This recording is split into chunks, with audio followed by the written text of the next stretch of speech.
All right, everyone. Hello and good evening, and welcome to tonight's presentation, which is all about the future of testing, dare I say, the now of testing, looking at the SAT, the ACT, the digital SAT, and the test optional pathways that our current junior class, the class of 25, might be thinking about in the upcoming months. My name is Kathy Hart. I'm an educational consultant with Score at the Top Learning Centers and Schools and JRA Educational Consulting. I've been with Score at the Top for over 10 years, and I started out my career there as a test prep tutor. So I always enjoy talking about testing and sharing the latest updates. I'm going to switch over and I'm going to be viewing my presentation. So if you do have any questions throughout the evening, please put them in the chat. And when the presentation is done, I'll come back on. I'll be able to see the questions and I'll be able to answer them as well. All right, so let me go in and I'm going to, my screen should be shared. I'm just going to make sure my slides are advancing. And let's see, let me actually put this over here. Perfect, there we go.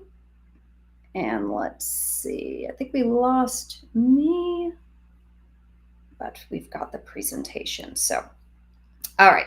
So we are, of course, broadcasting and recording live. And if you registered for tonight's event, you will receive a email with a link to the recording. Following tonight's presentation. And we always keep all of our recordings available for your viewing on scorewebinars.com. Tonight we have posted some downloads for this webinar, and these are fantastic. Now, you don't need them in front of you in order to follow along with my presentation, but they will provide additional detail for some of the information that I'm sharing, especially when I go into some of the nitty-gritty comparing the digital SAT to the ACT. So do take a look at these. Also later in the presentation, I am going to give a suggested testing calendar for juniors, and we're also providing this in a handout form so you don't need to memorize anything.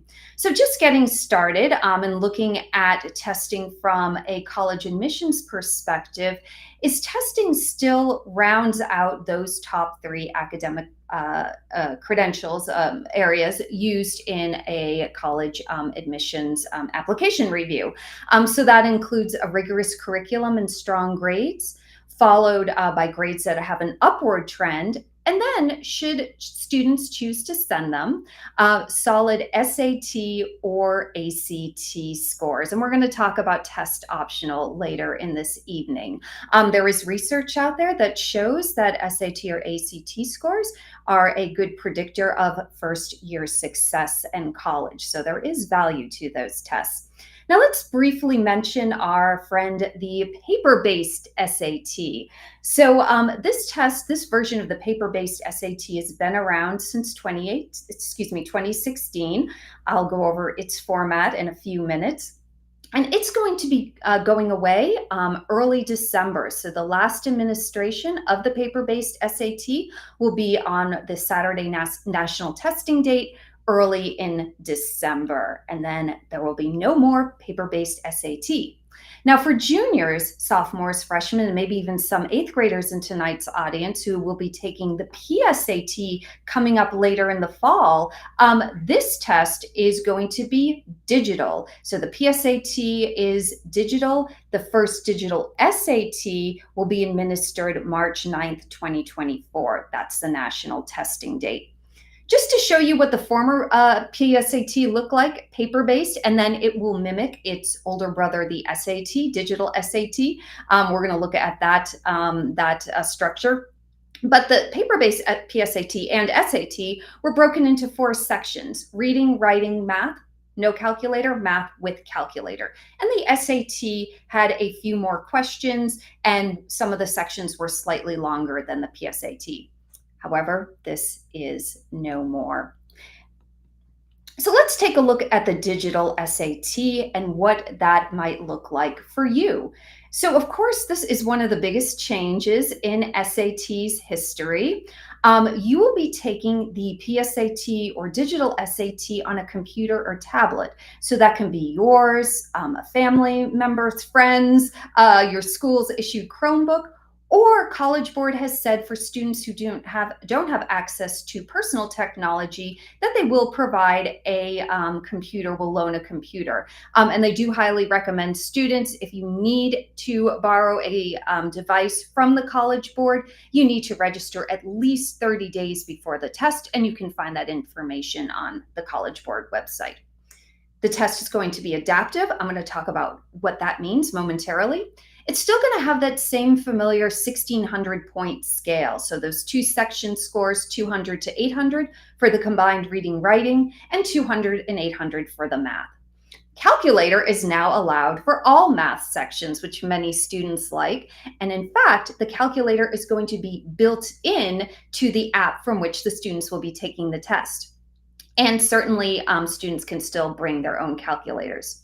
Class of 2025, my current juniors, you will be the first US class to take the dSAT, although your international peers have been taking it since last spring, so spring of 2023. Some nice features about the digital test: it's shorter. The reading passages are also shorter.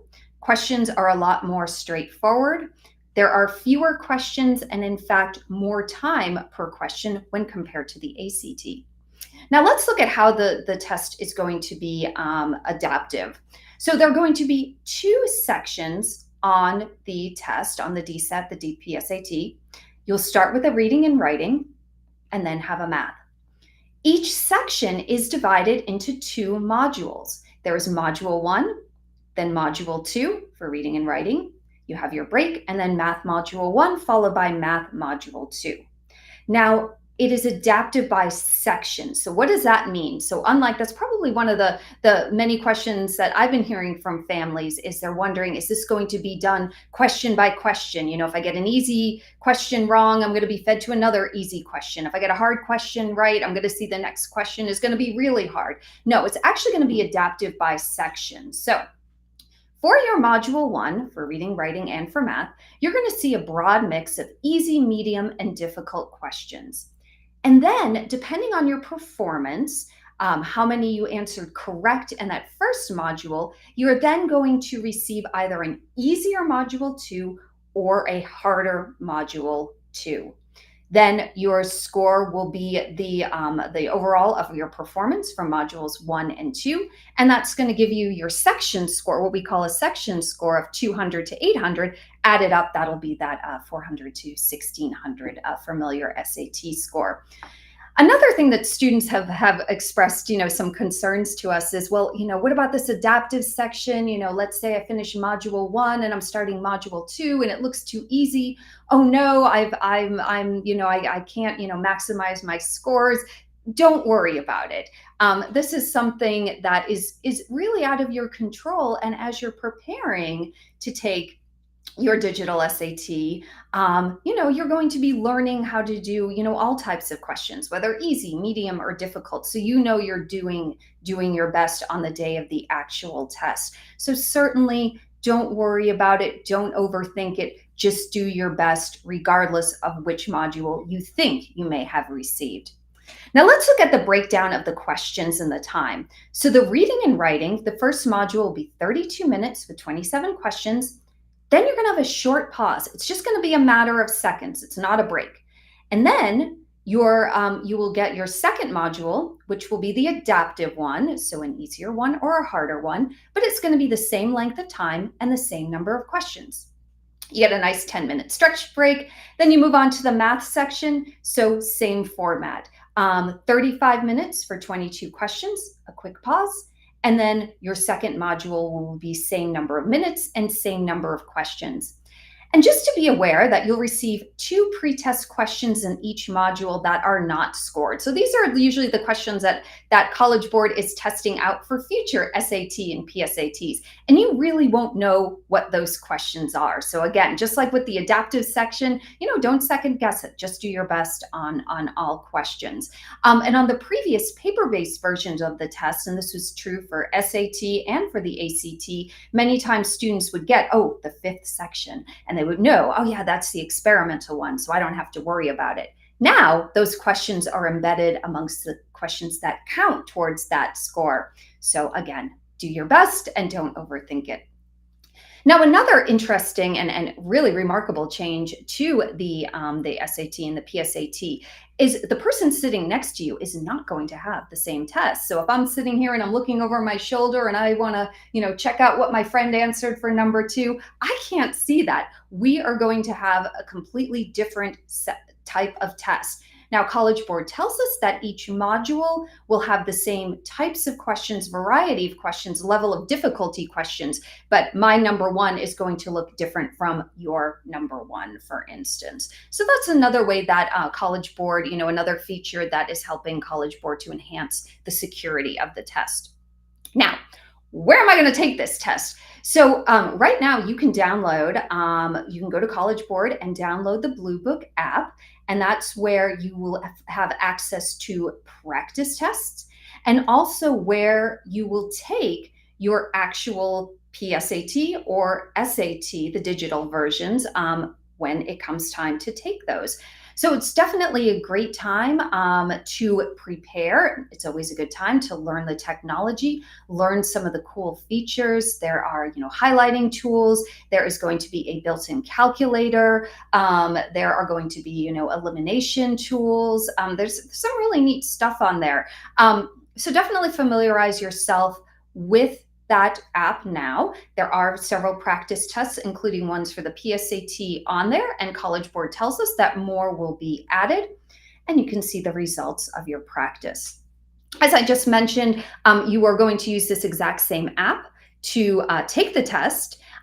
They do ask, your testing site will ask that you make sure you already have this app downloaded onto your device prior to arriving at the test center on a Saturday morning. From this site, you will also download and print your admissions ticket. And you will also connect to College Board at the start of your exam, and that's where you will download your encrypted test modules. And the College Board says they have built-in features to ensure that if there is technology disruptions, that won't impact the students' testing experience. So briefly, just to mention scoring, and actually I'll pause here for just one moment and highlight Judy Rabinovitz, our owner and founder, recently presented a deep dive into the digital SAT just a couple of months ago, and where she covers in greater depth some of the features, both of the Blue Book, looking at different types of questions, and also discussing scoring. So certainly if you want to learn more information about that, I encourage you to view that presentation recording of that. But just to briefly mention, so for scoring, that's another change from the current paper-based SAT. So on the current SAT, all the questions are worth the same. So it doesn't matter if it's an easy, a medium, or a difficult. A point is a point is a point. That's always what I taught my students when I was doing test prep. One of those strategies, make sure you're doing the questions that are easy for you. Now on the digital SAT, all the questions are not going to be worth the same. So questions that are difficult are going to receive more weighting. Now looking at the content of the dSAT, so unlike the previous version where you started with a 65-minute reading test, all reading comprehension, main idea, inference, command of evidence questions, took your little break, and then you moved into a writing. This was a multiple choice grammar and revision rhetoric test.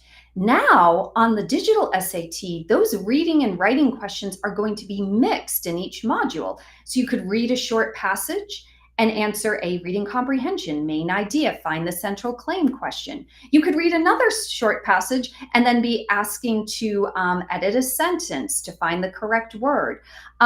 The passages are still going to be tough, even though they're short. So gone are those 900-word lengthy reading passages, and you're going to have a short passage. And there's only going to be one question per passage. But again, the reading will be complex. The questions are challenging. And you can expect to see some visual text in these questions. The content is going to look a little different from the previous paper-based test. You'll see more literature. Yes, you're going to see a little bit of poetry. That is brand new, not too much of it. And then you'll see science and humanities passages. In comparison to the current SAT, the dSAT is actually going to have less grammar, details, questions, sentence placement, so taking a sentence and having to move it around within a paragraph. Gone are testing knowledge of idiomatic expressions. Students, though, can expect to see more vocabulary. And actually, I would say the level of vocabulary, while I would still call it a tier 2, you might find a few more esoteric words that you were being tested. You'll see more verb tense questions, punctuation questions, integrating quotations into text. And there'll still be logical transitions, and there'll still be inference. So some of those familiar topics will still be tested on the reading and writing. Now, moving over to math, SAT is always love algebra. That will not change. And you can see the breakdown of those math content areas with their approximate distribution throughout those two modules. So there's a lot of emphasis on algebra and advanced math. And you can expect to see questions from all domains in each module, generally flowing from easiest to hardest. Students will also have free response, what used to be called the grid-in. So they'll be, not only will they be answering multiple choice, but they'll also have a few where they'll be providing their own answers. So that, again, is a general overview of what the digital SAT is going to look like with the reading and writing, the math, those two separate sections with the modules being adaptive. Now, juniors might be saying, okay, well, the digital SAT is pretty new, but I am going to check out the digital PSAT, so maybe that might be the direction I want to go on my testing pathway. But maybe I want to look at the ACT. So let's do a little side-by-side comparison here and help you decide which test is going to be better for you. First, I do want to dispel a little bit of a myth. A lot of students will say, or actually this, and not even a myth, but it's unknown. Well, which test should I take? Do I have to take both the SAT and ACT? Do colleges prefer one over the other? And so to answer those questions, no, colleges favor both tests the same. And students, you should pick the test that's going to work better for you. And like I said, on that one of those handouts that we provided, we do a nice side-by-side comparison of all three tests to help you make that determination. So juniors, some of you might be working on your paper-based SATs this fall. Maybe you want to get your testing out of the way by the time first semester ends. So here's what to expect on your paper-based SAT. It's about 3 hours. And the order of the test goes as follows. You're going to have a reading section, a writing section, and the writing, again, is a multiple choice. There's no essay. Then you're going to have 2 math sections, a shorter no calculator one and a longer with calculator one, for a total of 154 questions. And you'll get your Scantron and bring in your number 2 pencils, and that's your Saturday morning. Now, let's do that side by side and examine the ACT. So we've already looked at what the structure of the digital SAT is and how it's pretty short. Now we're looking at 2 hours and 14 minutes for 98 questions. The ACT is closer in length to the SAT. If you don't take the essay, which most students don't because it is not required by the colleges, you're looking at right around 3 hours to complete your ACT.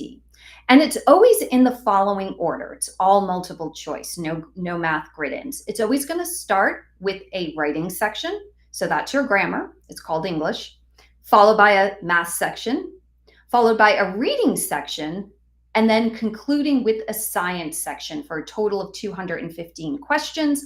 And just a heads up, if you are taking an ACT, sometimes you might see that 5th section, which is an experimental section.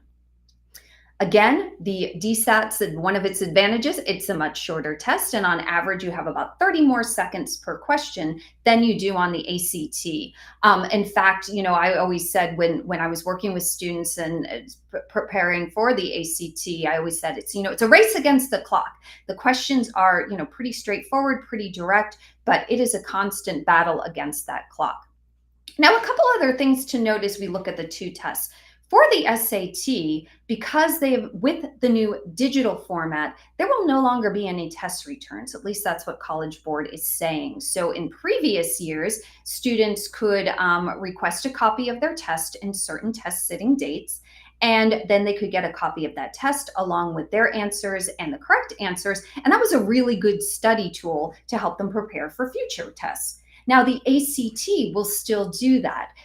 They have what's called TIR, Test Information Release. And for a little bit more than what they pay to register to take the ACT, they can, again, receive a copy of their tests, the students' answers, and then the correct answers. And it's an excellent study tool to prepare for future ACTs. And those dates are April, June, and September. The digital SAT has fewer practice tests. There's only a handful currently available in the Blue Book. There should also be some available on Khan Academy. The ACT, however, has not changed much, really, in decades. The format is still the same, the types of questions. Yeah, there have been some slight updates over the years, but there are many, many released ACTs to help students prepare.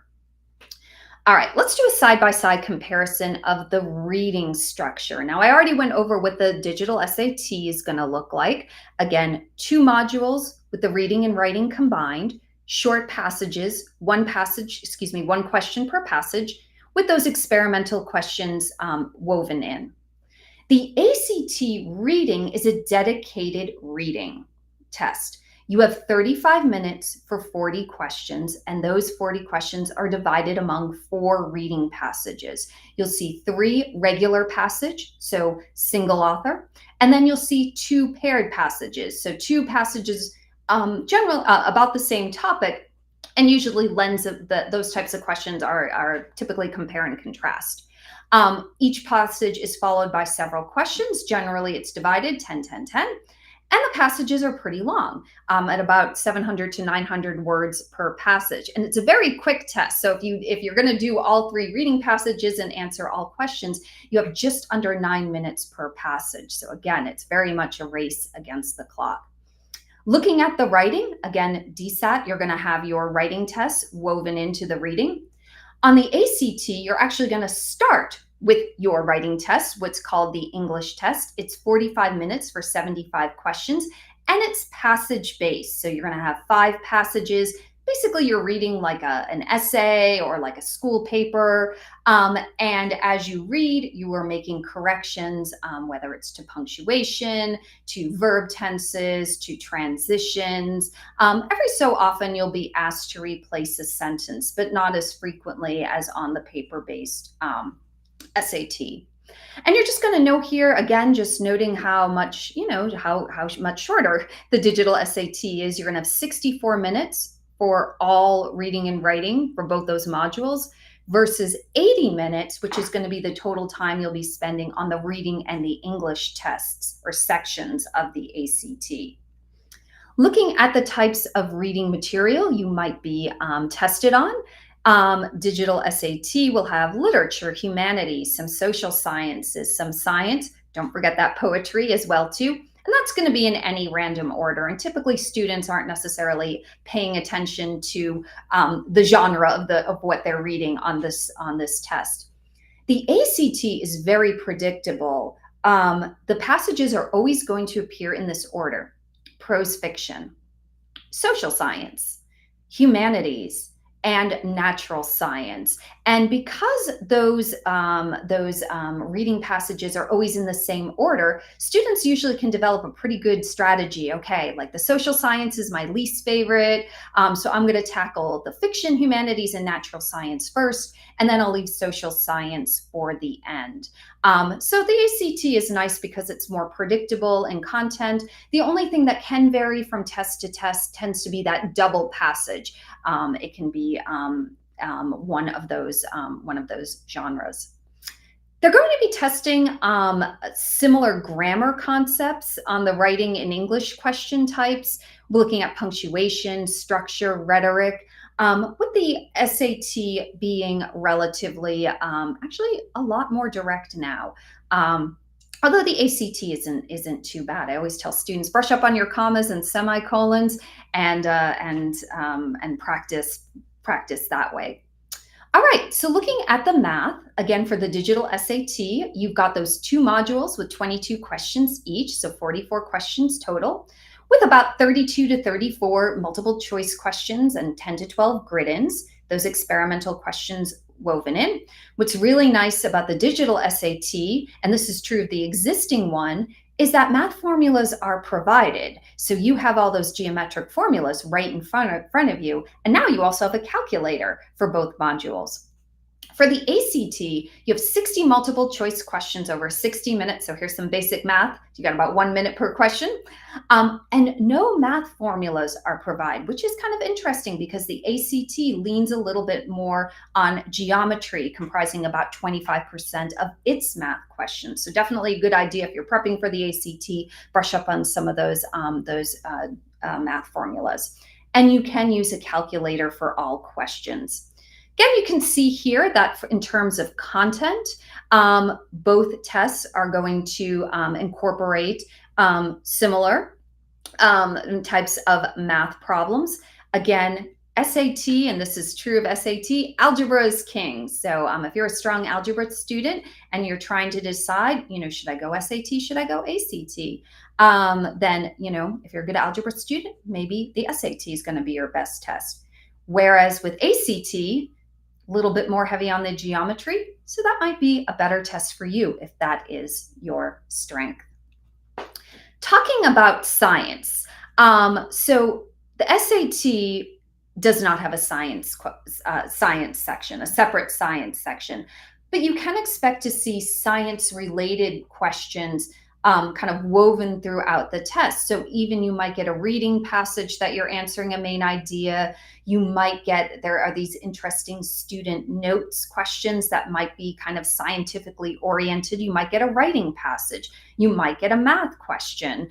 And so they're the way that they're going to kind of, utilize, science knowledge, or rather science skills, is going to be analyzing graphic data and, students being, kind of fluent in able to navigate a science-based passage.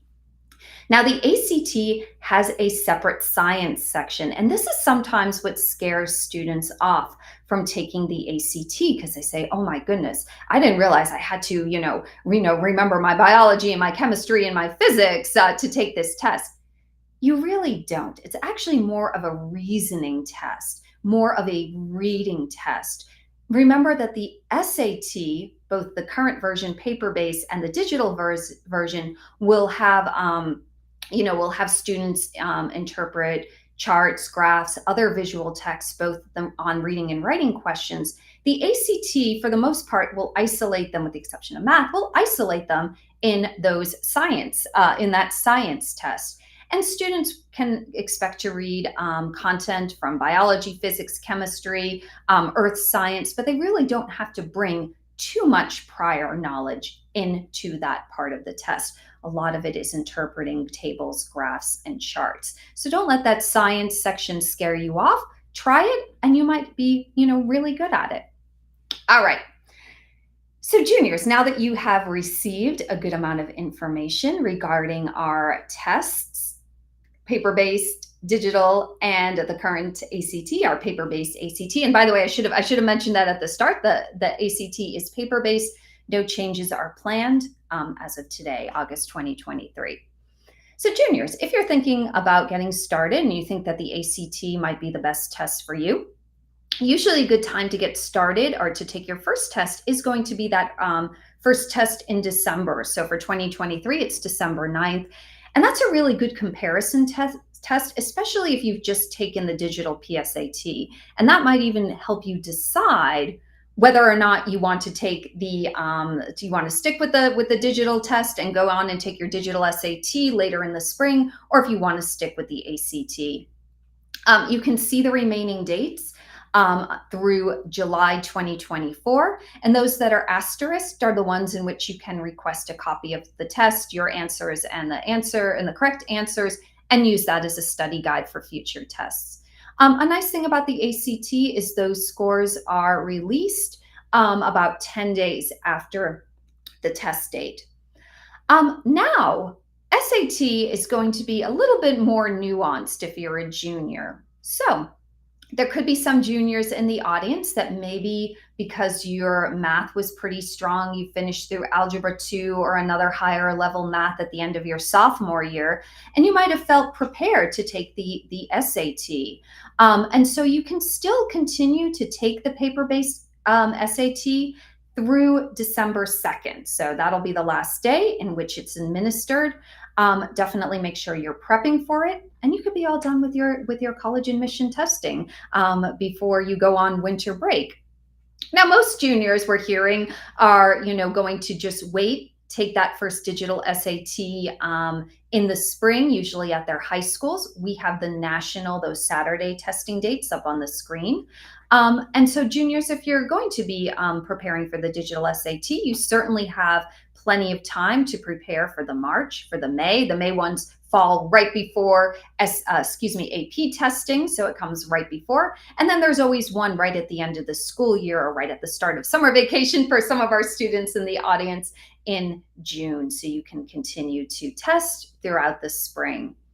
And just to be aware, you still have a testing window into the fall of your senior year. So some of your senior friends right now are probably, actually there is an SAT, a paper-based SAT coming up on this Saturday. Many seniors are signed up for that. And seniors can continue testing into October, November, December, depending on their deadlines. Likewise, the ACT offers early to late fall dates. So there's a lot of opportunities to test. And certainly for even some of our seniors, you could even test later into senior year, especially if you're working on improving test scores for scholarships or to improve chances of admission. All right, so we're coming to the final part of our presentation, talking about discovering your testing path. So there's a number of different directions that you can go in. You can finish testing this fall, finishing up with that paper-based SAT. If you like what the digital PSAT experience was when you take it in October, you might want to continue on the digital SAT pathway. We talked about the ACT. It's still paper-based. There are a lot of practice opportunities, and it's definitely a good test to focus on. So you might be considering that for your testing pathway. But what about test optional? So let's explore that, because that has become very popular since the pandemic, so since fall of 2020. So I'm just going to put a few points up on my screen now. So in response to the COVID-19 pandemic, many colleges went test optional, in part because it was very difficult for students to find testing sites in the fall of 2020. And indeed, colleges saw it was a successful policy. We'll talk about a few of the reasons why. So many have kept it for the ensuing years. So right now for the fall of 2024, so students were applying, seniors right now were applying for admission to college fall of 2024. We're looking at more than 2/3 of colleges that are test optional. So test optional does not mean test blind. So certainly a test optional college is happy to take your test score if you provide one. And we'll talk about, how to make that decision. But just to be aware that since so many colleges went test optional recently, applications have skyrocketed and admissions rates have dropped, in part because more students apply. And admissions becomes more competitive because for a student without a test score, colleges are going to look a little bit more closely at other parts of the application.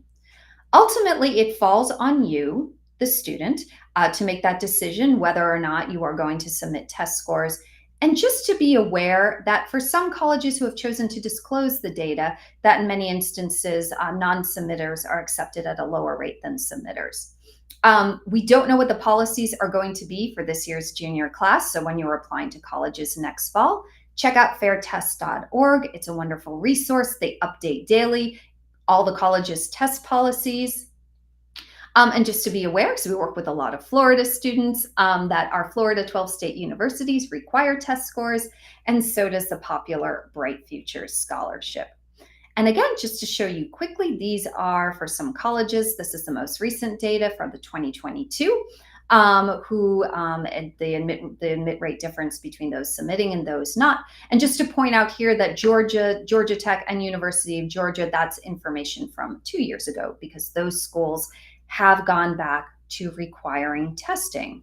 Speaking of, so have some other schools as well too. For instance, MIT reinstated testing last fall 2022, noting that it was a more equitable and transparent, and it also improved the accuracy of predicting student success.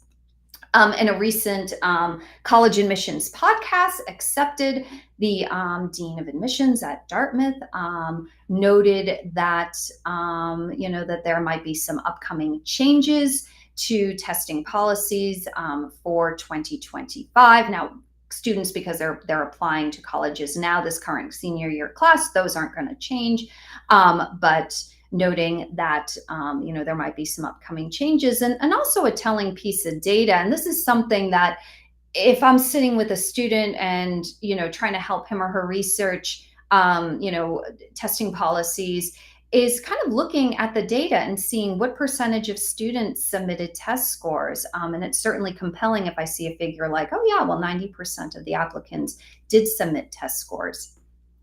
Another popular test policy that falls under this test optional umbrella is what's called test flexible.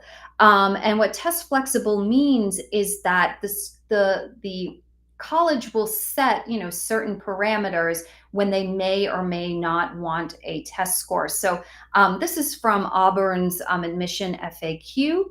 And they're saying if you want to apply test optional, you need at least a 3.6 GPA, and we're unable to test. And then they note that some scholarships and other opportunities might be limited for students who don't submit test scores. So always check a school's policy very carefully. It should be front and center on their admissions page, but when in doubt, give them a call, send them an email, and ask. It never hurts to have this policy clarified.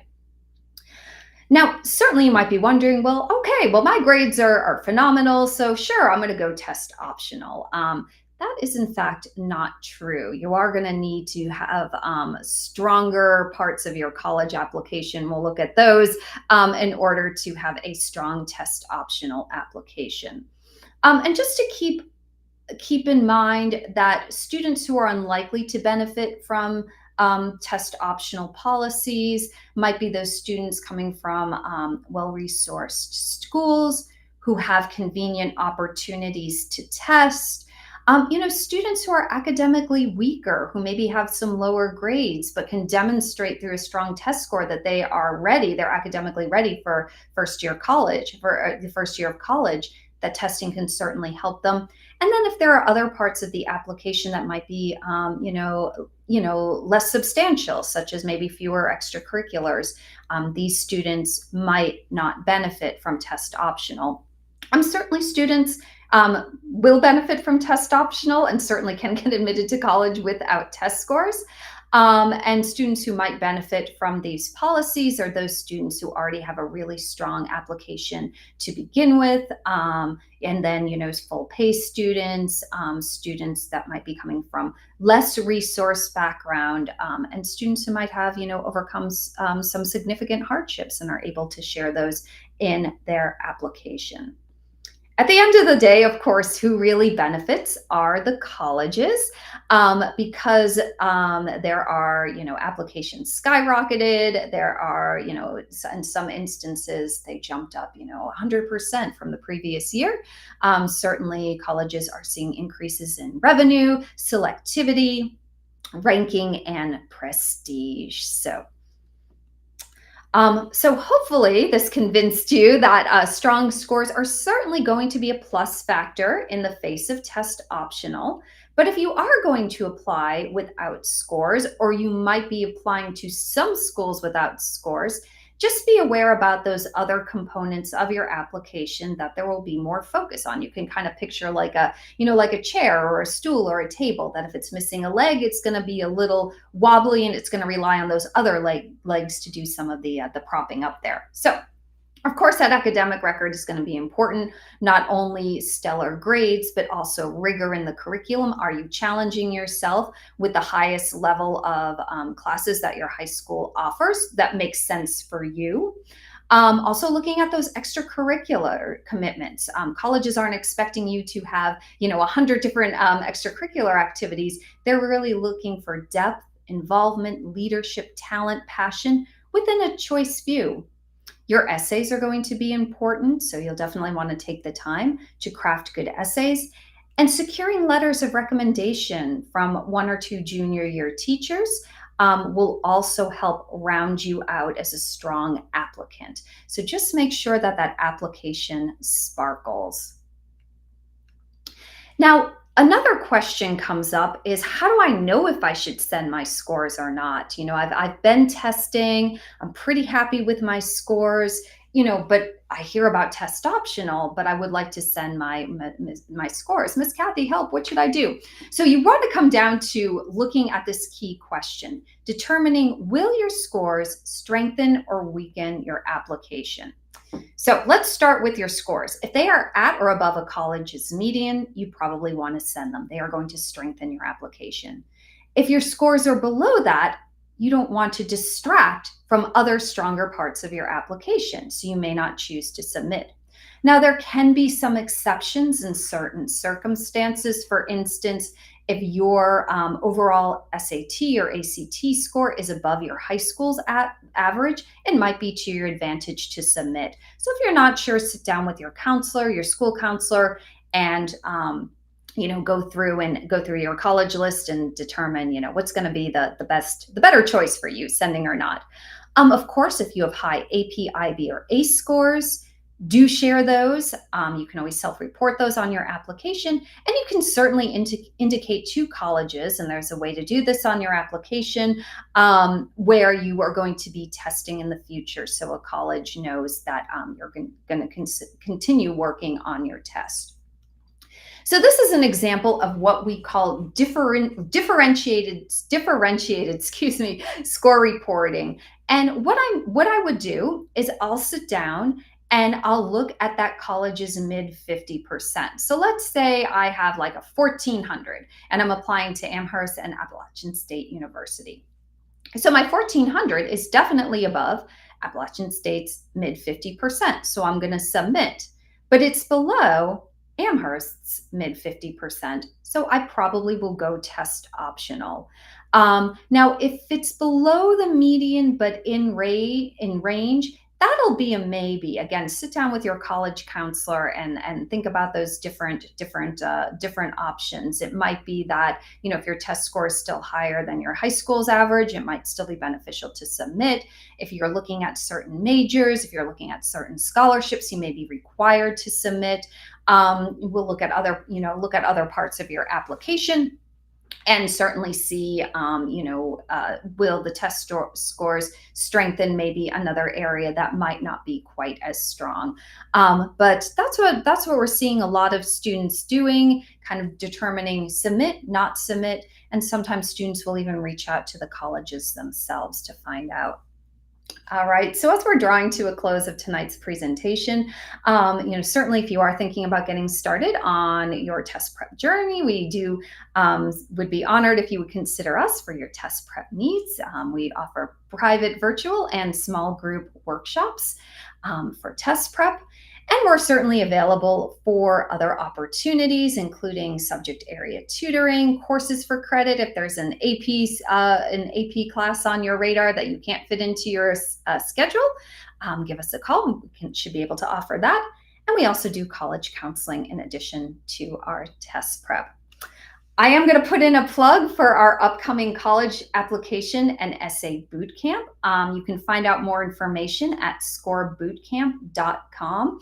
It is going to be 5 weeks.